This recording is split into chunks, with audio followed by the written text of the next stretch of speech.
Ассалаумалейкум, кеш жарық. Мен сіздерге бүгін уәде еткендей, осы феникс водородын қалай пайдалану керек жөнінде кішкене ролик түсірмекпін.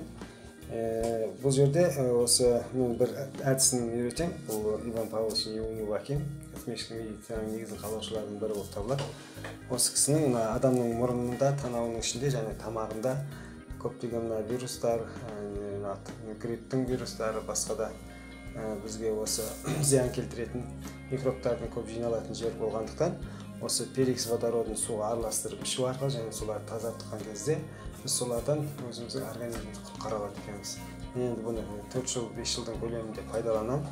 Пайдаланғаннан кейін 3-4 күнге бір жетіге созылатын грипптер бір күннің ішінде сіз құтыла аласыз. Соны өзімнің тәжірибеммен бөліспекпін.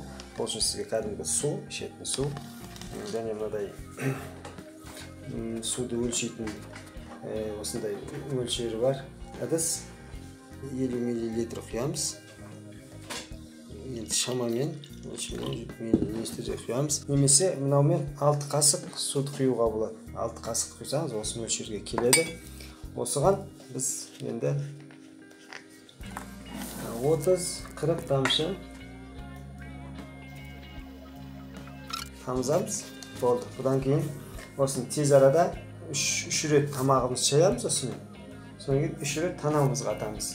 Егер танауға ата алмасаңыз, пипетмен немесе шприцін пайдаланып, 2 танауыңызға 2 бөлек тартып, оны жаңағыдай сыртқа қарай шығармайсыз, керісінше мұрныңызға тартқаннан кейін оны қатты тартып, мына жағыңызға дейін осы жерлеріңізді, осы тұстарыңызды ашитындай жағдайға жеткізесіз. Содан кейін аузыңызды шаясыз. Болды. Осы бір түрі. Осыны сіздерге ұсынғым келген. Денсаулықтарыңызға пайдаланыңыздар.